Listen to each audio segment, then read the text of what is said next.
banyakin toko Indonesia, banyakin untuk jualan apapun. Kuliner kayak UMKM kayak apa yang menjadi produk kita.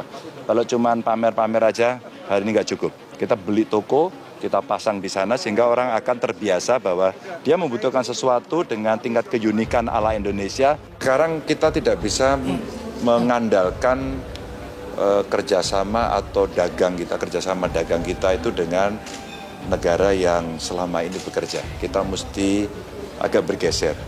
Kita sebutnya biasanya jangan yang tradisional. Kita butuh mencari dan menggali pasar-pasar baru.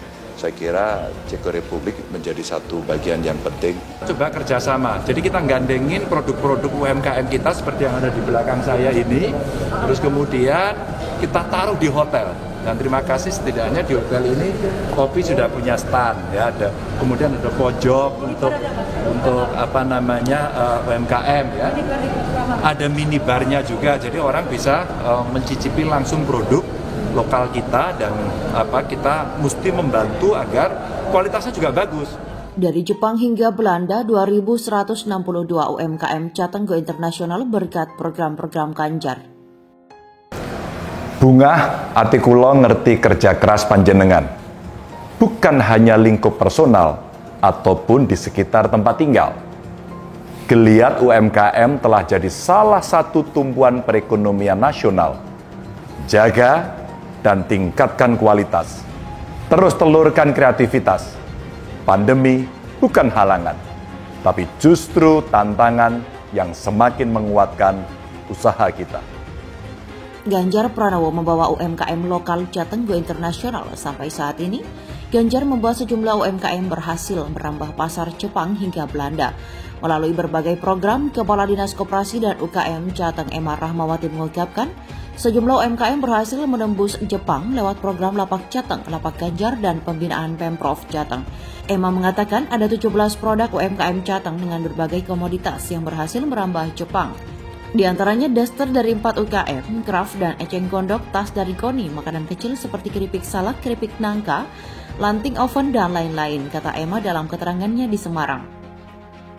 Ditambahkan dia bukan hanya produk UMKM itu saja yang berhasil menembus pasar Jepang. Berkat program gagasan Ganjar di Temanggung, imbuhnya ada juga UMKM yang meraih prestasi serupa.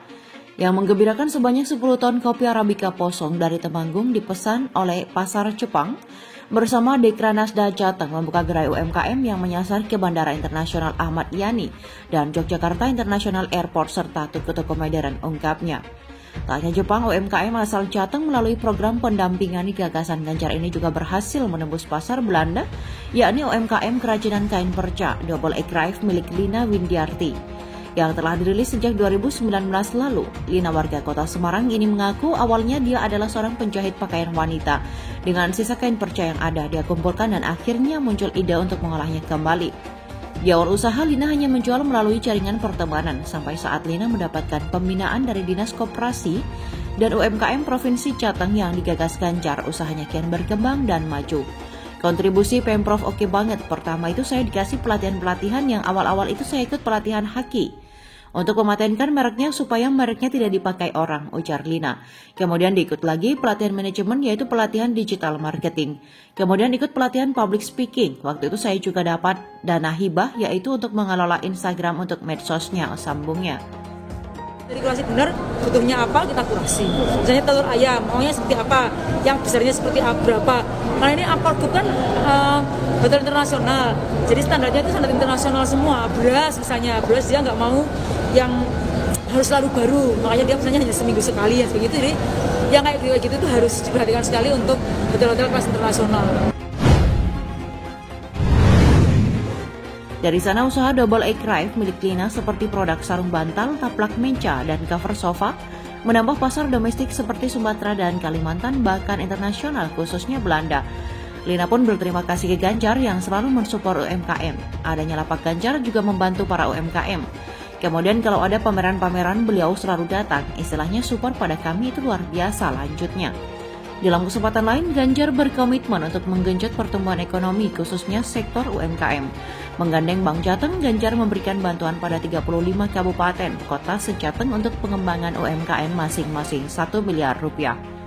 Tak hanya bantuan dana, Ganjar juga mengajak seluruh bupati atau wali kota untuk menjadi off-taker produk-produk UMKM. Jika ada kegiatan, belanja bisa dilakukan pada pelaku usaha kecil di daerahnya masing-masing. Sebagai informasi, pada kebijakan Ganjar soal pembangunan UMKM Jateng, Pemprov melakukan pembinaan kepada 3.528 UMKM, melakukan sertifikasi halal hingga 500 UMKM, perluasan akses pembiayaan untuk 900 UMKM, dan peningkatan kualitas SDM pelaku UMKM.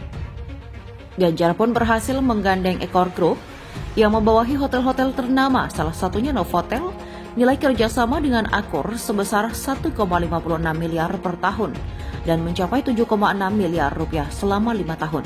Melalui kerjasama ini, produk UKM seperti beras, telur, sayuran organik, kopi, ikan, makanan kecil, craft seperti box, dari eceng gondok bisa masuk hotel. Sebab itu, Ganjar sudah memperluas jaringan pemasaran untuk 2.162 UMKM.